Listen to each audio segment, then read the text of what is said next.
Assalamualaikum warahmatullahi wabarakatuh. Nabi Sulaiman adalah seorang nabi yang diberikan kekuasaan oleh Allah Subhanahu wa taala. Kekuasaannya sangat luas, tidak hanya meliputi manusia, akan tetapi juga bangsa jin dan binatang. Oleh karena itu, tidak ada seorang pun yang bisa menyamai kerajaan Nabi Sulaiman setelahnya. Nabi Sulaiman memiliki keistimewaan dapat menaklukkan angin untuk dikendarai dan berbicara dengan binatang. Selain itu, Nabi Sulaiman mampu memerintahkan jin bekerja untuknya. Dalam Al-Quran surah Sad ayat 37-38 dijelaskan, dan kami tundukkan pula kepadanya setan-setan, semuanya ahli bangunan dan penyelam, dan setan lain yang terikat dalam belenggu.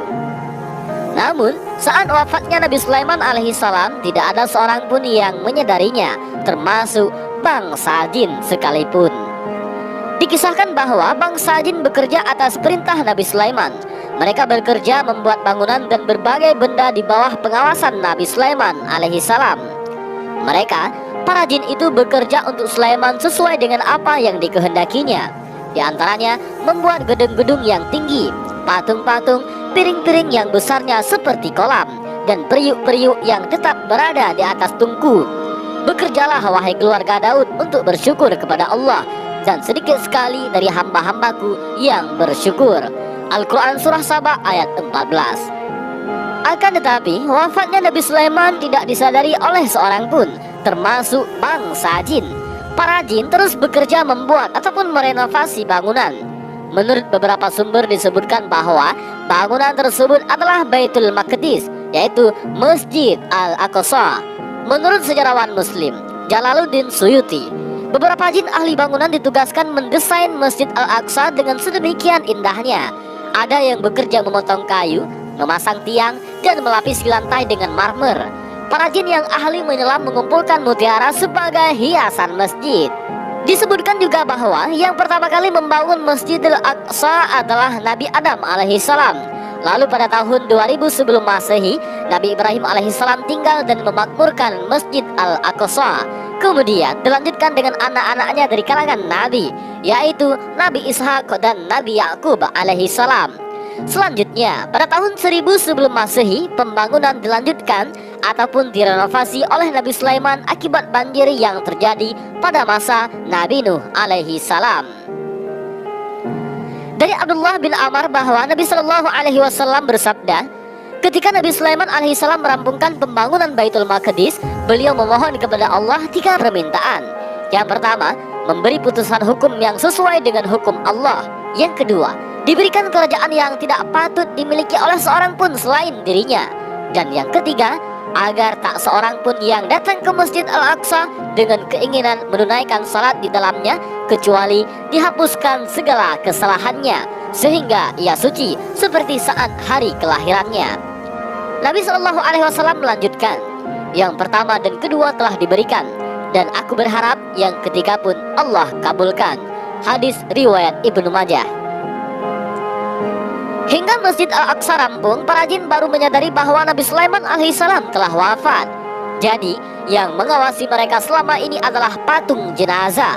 Para jin pun akhirnya sadar bahwa mereka tidak mampu mengetahui hal yang gaib. Para jin menyadari bahwa Nabi Sulaiman telah wafat dari tongkat kayu Nabi Sulaiman yang dimakan rayap hingga membuat Nabi Sulaiman roboh. Para jin baru menyadari wafatnya Nabi Sulaiman setelah beberapa lama. Sebab jenazah Nabi Sulaiman tetap utuh dan tidak membusuk, berbeda dari jenazah orang lain pada umumnya. Seandainya para jin mengetahui wafatnya Nabi Sulaiman, tentu mereka tidak akan mau bekerja lagi. Kisah Nabi Sulaiman ini diabadikan dalam Al-Quran surah Saba ayat 15.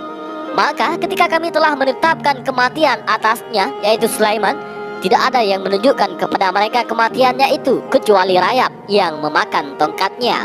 Maka ketika dia telah tersungkur, tahulah jin itu bahwa sekiranya mereka mengetahui yang gaib, tentu mereka tidak tetap dalam siksa yang menghinakan.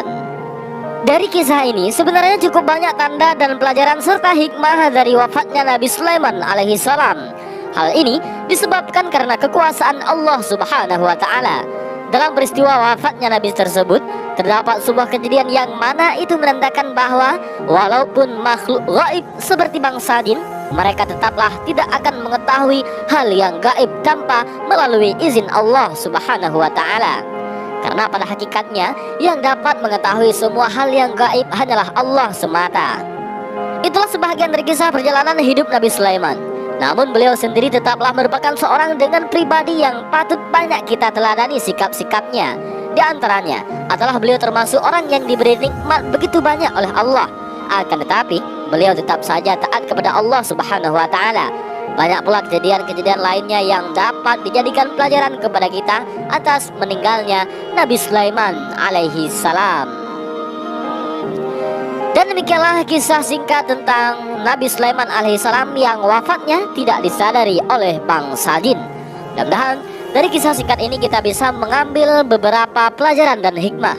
Mudah-mudahan bermanfaat. Wallahu a'lam bishawab. Assalamualaikum warahmatullahi wabarakatuh.